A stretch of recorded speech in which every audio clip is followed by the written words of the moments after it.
Hyderabad pub culture మితిమీరిపోతున్న పరిస్థితి. హైదరాబాద్ అంతా కూడా ఈ పబ్ కల్చర్ గబ్బు లేపుతుంది. ప్రస్తుతం హఠాత్తుగా రాత్రంతా కూడా తనిఖీలు జరిగాయి. ప్రధానంగా గచ్చిబౌలి ఏరియాలో అయితే తనిఖీలు జరిగాయని తెలుస్తుంది. ఏదైతే ప్రస్తుతం మనము మాల్‌లో అయితే ఉన్నామో ఇదే మాల్‌లో రాత్రంతా కూడా తనిఖీలు జరిగాయి. దాదాపు నలుగురికి వరకు పాజిటివ్ వచ్చిందని కూడా ప్రధానంగా తెలుస్తుంది.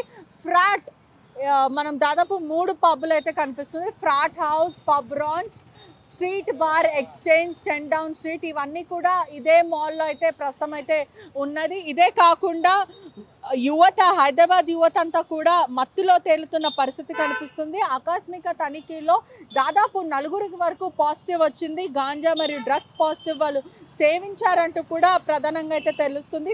టర్మినల్ మాల్, గచ్చిబౌలిలో ఉన్న టర్మినల్ మాల్లోనే ఒకటే మాల్లో దాదాపు 4 వరకు, అంటే 10 డౌన్ స్ట్రీటే కానీ లేకపోతే ప్రధానంగా ఫ్రాట్ హౌస్, అదే పబ్ రాంజ్ ఇవన్నీ కూడా క్లియర్గా ఇక్కడనే జరుగుతుందని కూడా పూర్తిగా అయితే తెలుస్తుంది. మరోవైపు కూడా హైదరాబాద్ అంతా కూడా పబ్ కల్చర్ అనేది చాలా ఫాస్ట్ అండ్ ఫార్వర్డ్గా వ్యాపిస్తున్న పరిస్థితి. ఇదే కాకుండా కూడా ప్రతి దగ్గర తెలంగాణ రాష్ట్ర ప్రభుత్వం కూడా ఉక్కుపాదం మోపుతున్న పరిస్థితి కనిపిస్తుంది. ఎవరైనా సరే, ఎంతటి పెద్దవాళ్ళైనా సరే, డ్రగ్స్ కేసులో దొరికిన వాళ్ళందరిపైన కూడా NDPS కింద కేసులు నమోదు చేస్తున్నారు.